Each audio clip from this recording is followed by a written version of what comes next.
오늘날에도 사도가 존재하는가, 이런 제목으로 제가 유튜브를 검색을 해봤어요.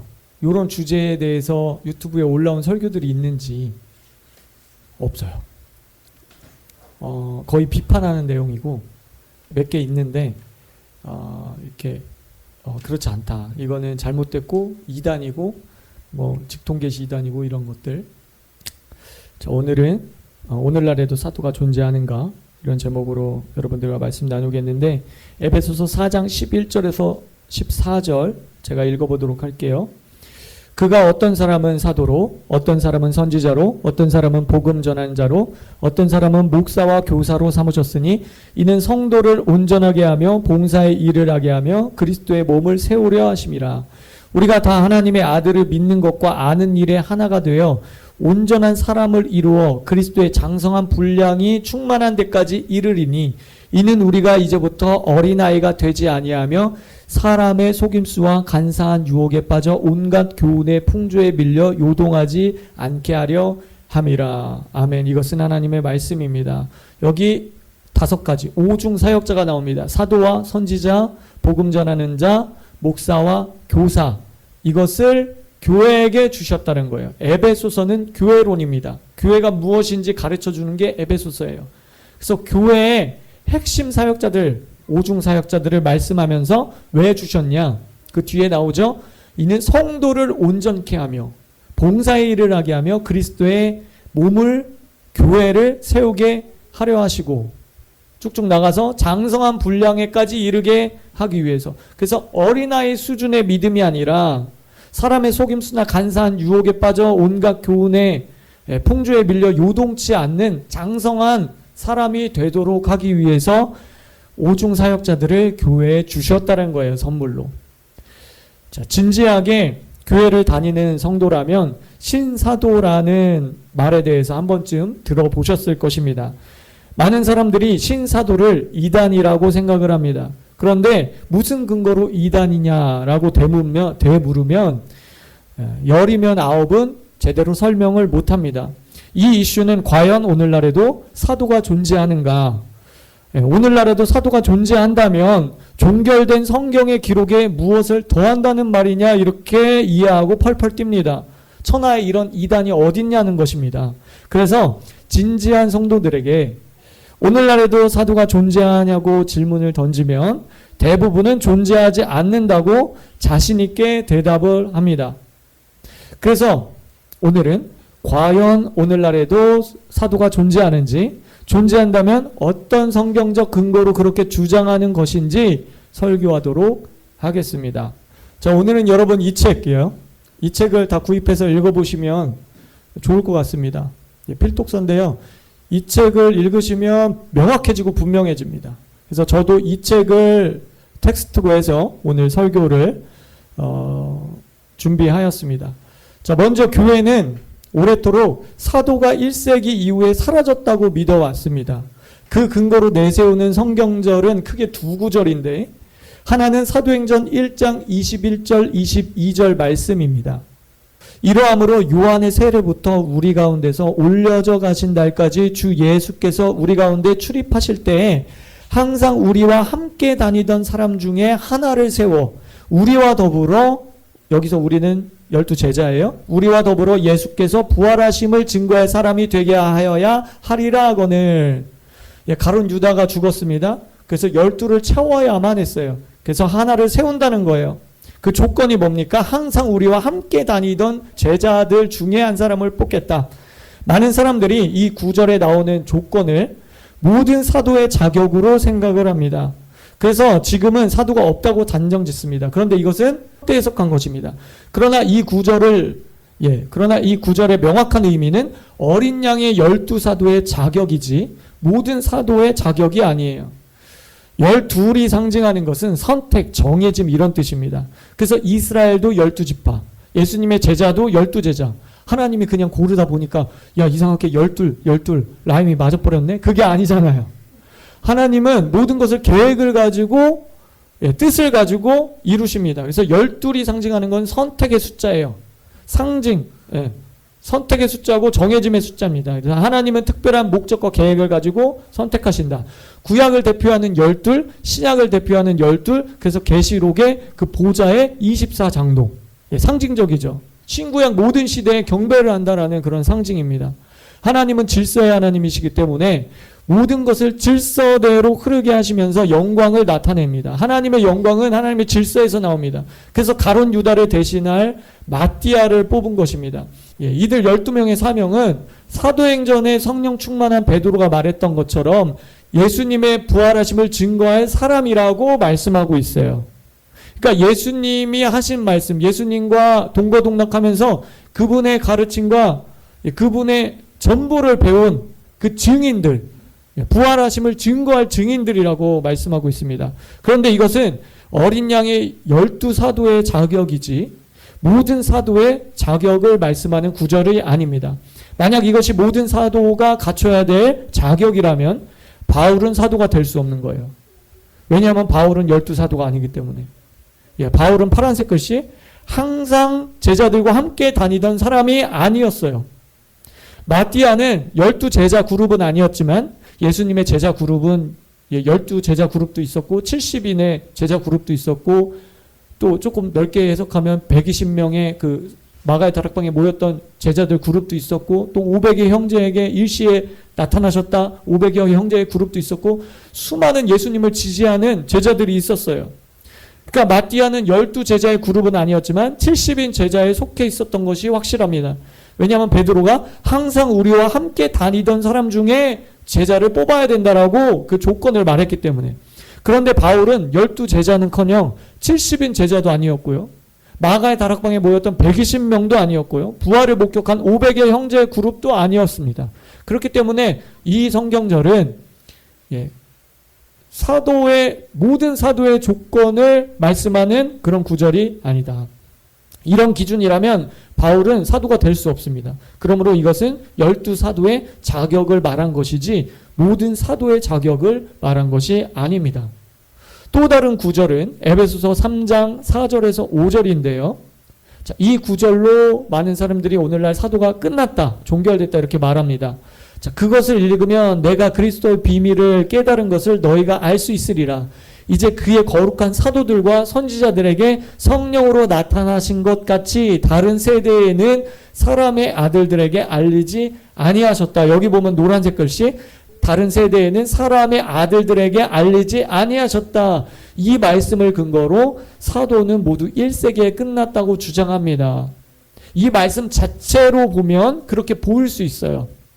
하지만 12사도나 바울 이외에도 많은 사도와 선지자들이 신약 성경에 등장합니다. 신약 시대에 활동했어요. 빌립보서 2장 25절 그러나 에바브로 디도를 너희에게 보내는 것이 필요한 줄로 생각하노니 나의 형제와 함께 수고하고 함께 군사된 자로 너희 사자로 내가 쓸 것을 돕는 자라. 여기서 사자로 번역된 헬라어는 사도입니다. 사도예요. 그러니까 에바브로 디도도 사도였어요. 데살로니가 전서 2장 6절 같이 읽어볼게요. 시작. 우리가 그리스도의 사도로 마땅히 권위를 주장할 수 있으나 여기 보면 복수로 나와요. 우리가 사도래요. 그죠? 그럼 우리는 누굴까요? 여기서 바울 자신뿐만 아니라 우리가 사도라고 했습니다. 그럼 우리는 누굴까요? 1장 1절에 나와 있어요. 바울과 실루아논, 실라와 디모데입니다. 그들도 신약시대 활동했던 사도였어요. 실라와 디모데도 그리스도의 사도라고 말해요. 그러면 12사도와 바울 사도와 같이 성경을 기록하고 교회의 기초를 놓았던 사도들과 에바브로 디도나 실라, 디모데 같은 유형의 사도들의 차이가 있을까요? 차이가 있다면 어떤 차이점이 있을까요? 차이점이 있습니다. 이 부분에 대해서 케네스 에겐 목사님의 이 책, 그리스도의 선물이라는 책에서 아주 자세하고 명쾌하게 말씀을 해주시고 계십니다. 케네스 에겐 목사님은 토대적인 사도와 비토대적인 사도로 구분을 했어요. 케네스 에겐 목사님은 이 그리스도의 선물이라는 책에 보면 1987년도에 예수님이 해긴 목사님을 찾아오십니다. 방문하셔서 2시간 50분 동안 여러 가지 주제를 가지고 티칭을 하셨어요. 사람들이 오해하고 있는 사도에 대해서 다음과 같은 그런 말씀하셨습니다. 조금 이 분량을 제가 다 읽어드릴게요. 좀 길지만 그래도 핵심적인 게 부분 좀 깁니다. 여러분 집중해서 들어보시기 바래요. 사도들에게는 4가지 등급 또는 서열이 있다.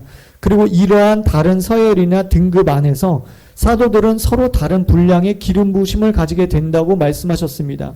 나는 그분께서 이러한 주제들을 말씀하신 것은 교리적으로 균형을 유지하고 잘못된 곳으로 빠지는 것으로부터 사역자들을 지키기 위해서라고 믿습니다. 여러분도 아시다시피 모든 교리적인 잘못들 안에는 어떤 진리의 요소가 있습니다. 대체적으로 잘못된 것은 사람들이 성경적인 진리들을 극단으로 몰고 갈 때입니다. 사도와 선지자 직임에 관한 이러한 잘못들 가운데 많은 것들이 이 분야에서의 정확한 가르침의 부족에서 기인합니다. 사도의 첫 번째 서열, 예수 그리스도. 물론 예수님은 이 오중사역의 은사들 중 5가지 모두에서 머리에 위치해 있습니다. 성경은 예수님을 사도라고 부르고 있습니다. 예수님은 자신을 선지자라고 부르셨습니다. 그분은 또한 복음 전도자의 직임에 계셨는데 왜냐하면 그분은 구원의 좋은 소식을 선포하셨기 때문입니다. 예수님은 목사이셨습니다. 그분은 자신을 선한 목자라고 부르셨습니다. 그리고 그분은 또한 교사이셨습니다. 예수님 사역의 주된 내용 중 하나가 사람들을 가르치는 것이었습니다. 두 번째 서열의 사도들, 어린 양의 사도들. 예수님은 이렇게 말씀하셨습니다. 어린 양의 사도들은 별도의 서열 안에 있다. 다른 사람들은 누구도 그 서열 안에 들어갈 수 없는데 어린 양의 사도들은 더 이상 없기 때문이다. 12사도를 말하는 것이죠. 무슨 목적으로 이 12사도들은 보내심을 받은 자들입니까? 그들은 부활의 현장에 있던 증인이 되기 위하여 보내심을 받은 자들입니다. 예수님은 이 사도의 두 번째 서열을 토대적인 사도들이란 의미에서 12사람을 부르셨는데 왜냐하면 하나님께서 신약의 교리를 세우는데 돕기 위해 그들을 사용하셨기 때문입니다. 그리고 그들 가운데 일부는 성경의 여러 가지 책들을 썼습니다. 세 번째 서열의 사도들, 다른 토대적인 사도들. 세 번째 서열의 사도는 바로 바울이 속해 있는 사도의 등급입니다. 이 서열에 들어있는 사도들의 특징은 그들도 역시 신약 성경의 교리적인 토대가 형성되는 것을 도왔다는 것입니다. 바울이나 예수님의 육신의 동생인 야고보나 야고보서 저자를 12사도가 아니었죠. 그러나 그들은 세 번째 토대적인 사도였어요. 1987년 방문해서 예수님은 또한 나에게 이렇게 말씀하셨습니다. 토대적인 사도는 두 번째와 세 번째 서열의 사도들 가운데서 볼 수 있다. 이 등급 또는 수준의 사도들과 선지자들은 신약 성경의 교리적 토대를 놓기 위해 기름 부심을 받았다. 두 번째, 세 번째 서열의 사도와 선지자들은 토대적인 사도들과 선지자들로 간주되어져야 합니다. 왜냐하면 신약 성경의 복음이 그들에게 계시되었기 때문입니다. 바울은 토대적인 신약의 사도들과 선지자들인 이 세 번째 서열에 들어 있었습니다. 그는 신약 성경의 많은 부분을 썼으며 그리고 그리스도에 관한 신비한 계시를 사람으로부터 배운 것이 아니었습니다. 그는 그것을 성령으로부터 받았습니다. 에베소서 3장 5절 이제 그의 거룩한 사도들과 선지자들에게 성령으로 나타나신 것 같이 다른 세대에서는 사람의 아들들에게 알리지 아니하셨으니 바울은 복음의 계시를 초기 신약 성도들에게 전파했습니다. 그래서 우리는 다른 기초를 놓을 필요가 없는 것입니다. 우리는 단지 신약 성경에서 우리를 위해 이미 놓여진 토대 위에 쌓아 올리기만 하면 됩니다. 그때 방문해서 예수님은 저에게 매우 재미있는 것을 말씀하셨습니다. 그분은 말씀하시길 오늘날에는 기초를 놓은 사도들도 없다. 기초를 놓은 선지자들도 없단다. 오늘날에는 초대교회의 사도들과 선지자들과 동일한 수준 또는 권위와 같은 서열 또는 같은 정도의 기름 부으심을 받은 사도들과 선지자들은 없다.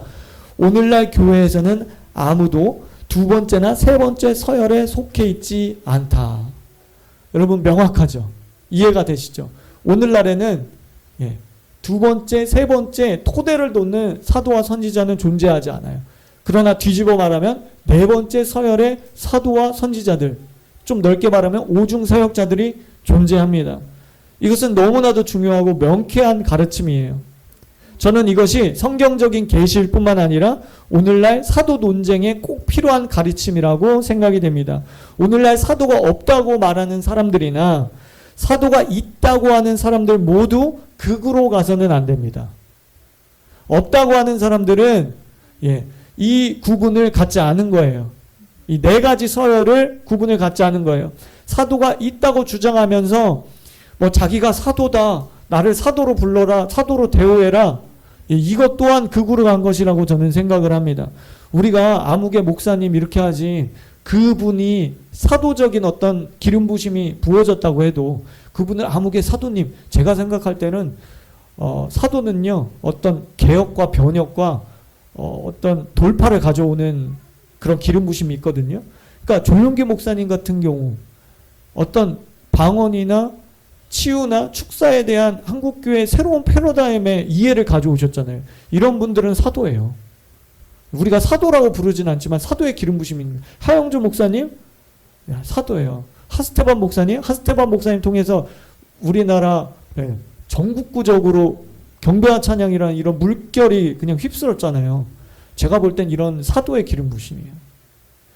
사도의 기름 부심. 여러분 이런 것들이 있어요. 찰스 피니, 존 웨슬리 이런 분들 사도예요, 여러분. 우리가 사도로 봐야 됩니다. 그러나 우리가 사도님이라고 하지 않죠. 어떤 뭐 선지자님 이렇게 하진 않잖아요. 그러니까 우리가 극으로 가서는 안 되는 거예요. 에베소서 2장 20절과 3장 5절의 말씀은 이 두 번째나 세 번째 서열의 사도와 선지자들, 즉 토대적인 사도와 선지자들을 가리키는 말씀으로 이해해야 합니다. 이런 관점에서 우리 다시 한번 보도록 하겠습니다. 에베소서 2장 20절, 너희는 사도들과 선지자들의 터 위에 세우심을 입은 자라 그리스도 예수께서 친히 모퉁이 돌이 되셨느니라. 이 구절은 우리가 볼 때 토대적인 사도와 선지자들로 이해를 해야 돼요. 그래야 명확해집니다. 에베소서 3장 5절 같이 읽어볼게요. 시작. 이제 그의 거룩한 사도들과 선지자들에게 성령으로 나타나신 것 같이 다른 세대에서는 사람들의 아들들에게 알리지 아니하셨으니, 그러니까 토대를 놓은 선지자들, 두 번째, 세 번째 사도들과 선지자들만이 성경을 기록했어요. 그들이 교회의 터를 세웠어요. 성경 66권을 기록했어요. 다른 세대의 사도와 선지자들에게는 나타나시지 않았어요. 계시를 주시지 않았어요. 그렇게 이 성경 구절을 이해해야 됩니다.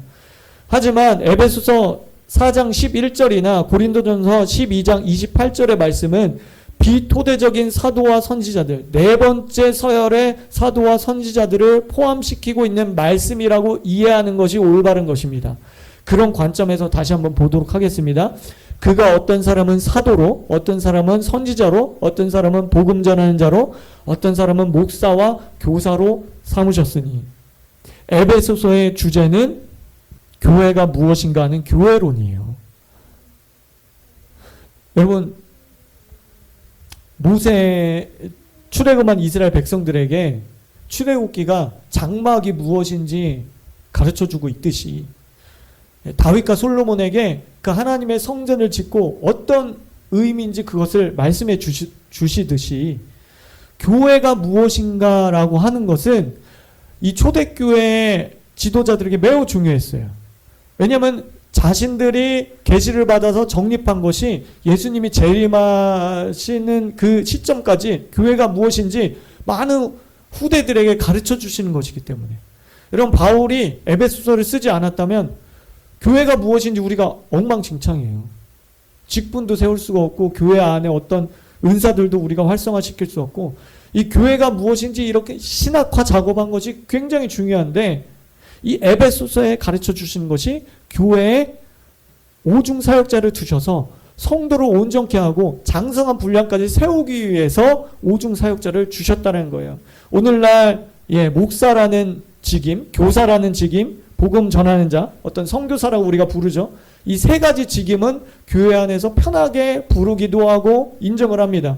그런데 유독 사도나 선지자는 우리가 끝났다라고 생각하는 것은 앞뒤가 맞지 않는다는 거예요.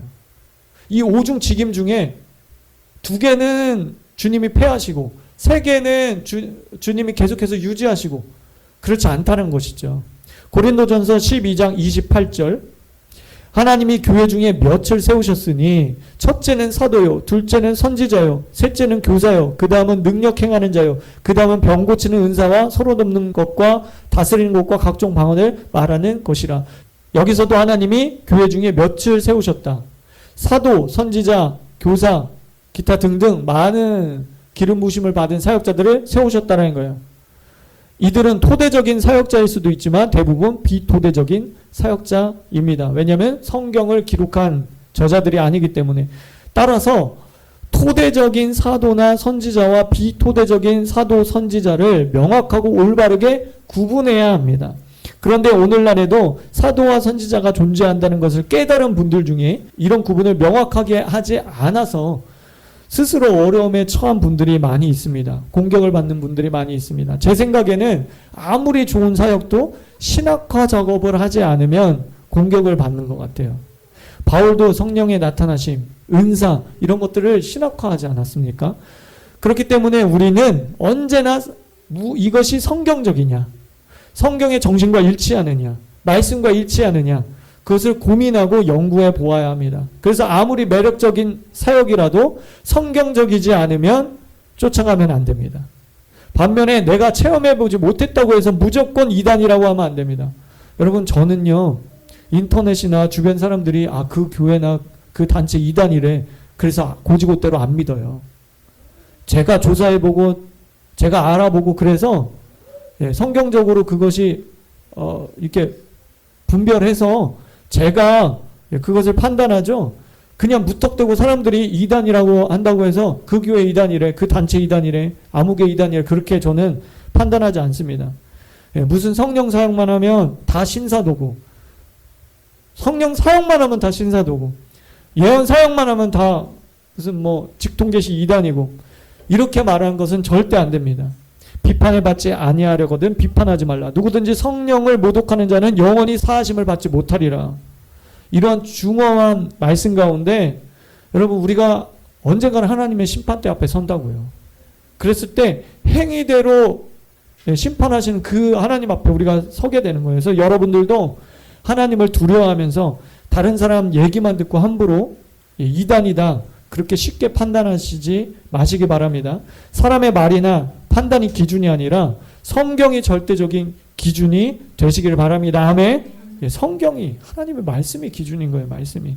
피터 와그너 박사님이나 예수전도단 로렌 코미냉 목사님, 오랄 로버츠, 그리고 빌리 그레엄, 존 윈버, 후안 카롤로스, 빌 존슨, 빌 에먼, 하이디 베이커, 또 국내 조윤기 목사님이나 국내 수많은 목사님들이, 유명한 목사님들이 오늘날에도 사도와 선지자가 존재한다는 것에 동의하시고 인정하십니다. 이해를 돕기 위해서 질문해 보겠습니다. 오늘날에도 사도와 선지자가 존재합니까? 답은 예, 존재합니다입니다. 근데 이렇게 대답하면 80점짜리예요. 100점짜리 대답은 예, 존재합니다. 그런데 비토대적인 사도와 선지자들만 존재합니다. 이것이 100점짜리예요. 이 구분을 명확히 해야 돼요. 오늘날에는 토대적인 사도와 선지자들처럼 성경을 기록할 수 있는 기름 부음 받은 사람은 존재하지 않습니다. 예. 그래서 신사도 운동하는 사람들 중에 어떤 분들은, 소수긴 하겠지만 어떤 분들은 그 사도와 선지자의 권위를 너무 높여놨어요. 그래서 비판을 받게 되는 거예요. 그래서 우리가 분명히 알아야 될 것은 이만희나 통일교, 여호와의 증인은 100% 이단입니다. 왜냐하면 교주가 받은 계시를 성경의 권위와 동등하게 또는 그 이상으로 올려두었기 때문에 그들이 받은 계시가 참이든 거짓이든, 대부분 거짓이지만 참이든 상관없어요. 그들이 받은 환상이나 꿈이 진짜여도 상관없어요. 성경과 동등 또는 그 이상의 위치에 올려놓으면 이단이에요. 그건 잘못된 거예요. 그래서 릭 조이너 목사님 중요한 말씀하시잖아요. 사적으로 받은 계시를 교리화해서는 안 된다. 여러분, 심지어 예수님의 방문을 받고 천국을 수백 번 수천 번 왔다 갔다 해도 성경의 권위와 자기가 체험한 그것을 동일시해서는 안 되는 거예요. 그 환상과 그 방문과 그것을 언제나 우리는 성경으로 돌아가서 분별해야 됩니다. 그래서 우리가 받은 사적인 계시는 분별의 대상이고 성경은 믿음의 대상이다. 물론 형제가 회개하면 자신의 잘못을 회개하면 무조건 용서해 줘야 됩니다. 제가 자녀들 훈육할 때요, 잘못했다고 이제 용서를 받아내면 제가 그 아이를 꼭 안아줘요. 그리고 아빠가 너를 미워해서 혼내는 게 아니다, 그렇게 얘기를 해줍니다. 그리고 한 번은 첫째가 그 아빠의 용서를 받아들이지 못하는 거예요. 자기의 잘못이 너무 컸기 때문에 아빠의 용서를 잘 못 받아들였어요. 그래서 계속해서 자책하는 거예요. 그래서 제가 이렇게 말했어요. 미나, 예수님도 누가 잘못했습니다 하고 용서를 구하면 한없이 용서해 주셔. 근데 아빠가 예수님보다 크지 않잖아. 아빠도 너가 진심으로 잘못했다고 하면 아빠는 무조건 용서할 거야. 그러니까 죄책감을 갖지 않아도 돼. 그럼 아이의 마음이 편해져요. 그때부터는 자유로워져요. 여러분, 우리는 예수님처럼 형제를 용서해야 돼요. 전에 어떤 교리적인 문제가 있던 단체나 교회도 어떤 신학적으로 귀신론이나 아니면 성령론이나 은사론에, 구원론에 조금 미성숙해서 그 부분에 잘못이 있을 수도 있었어요. 그가 회개하고 교정하면 우리는 무조건적으로 용서해야 되고 받아들여야 됩니다. 자, 다시 돌아가서요. 그러면 이 비토대적인 사도는 어떤 일들을 할까요? 이 시대의 탁월한 교사이신 릭 조이너 목사님은 1세기 교회사라는 책에서 다음과 같이 말씀하셨습니다. 이 부분을 읽어 드릴게요. 사도적인 사역은 간단히 설명하면 교회를 하나님이 거하시는 전으로 변화시키는 일에 특별한 노력을 기울이는 사역이다. 그러므로 이 사역의 성패는 교회 안에 하나님의 임재가 머무는지의 여부에 판가름 날 것이다. 하나님이 우리 안에 거하신다는 말은 무엇을 의미하는가? 첫째, 예수님과 과거 이 땅에서 하셨던 그 일들을 이제 우리를 통해 행하신다는 뜻이다. 둘째, 교회가 세상을 향해 하나님의 모습을 온전히 나타낼 것이라는 뜻이다. 우리가 하는 말은 그분이 하신 말씀이어야 하며 우리가 행하는 일은 그분이 하실 일이 되어야 한다. 아멘. 결론을 맺겠습니다. 이 마지막 때에 주님은 초대교회의 모습을 회복시키고자 하십니다. 사도적인 사역, 선지자적인 사역을 일으키기를 원하세요. 회복시키기를 원하세요. 작은 교회든 큰 교회든 제도나 시설을 바꾼다고 사도적인 교회, 선지자적인 교회가 되는 것이 아닙니다. 초대교회의 모습을 보면 예수 그리스도의 부활과 성령 강림의 생명력으로 폭발했어요. 사회가 변혁되고 개혁됐습니다. 그들은 오늘날과 같은 교회 제도, 프로그램, 조직, 건물을 갖지 못했지만 원자폭탄과 같은 그런 폭발력이, 생명의 폭발력이 그 도시 전체와 나라를 변화시켰어요. 그들이 강조한 것은 교회의 어떤 조직이나 제도가 아니에요. 예수 그리스도의 모습이 나타나서 그분이 하셨던 그 오중사역의 모습들이 나타나도록 성령 충만했을 뿐입니다. 로마 시대가 됐어요. 로마가 기독교를 공인합니다. 로마가 313년에 기독교를 공인합니다. 교회가 양쪽으로 성장하기 시작했어요.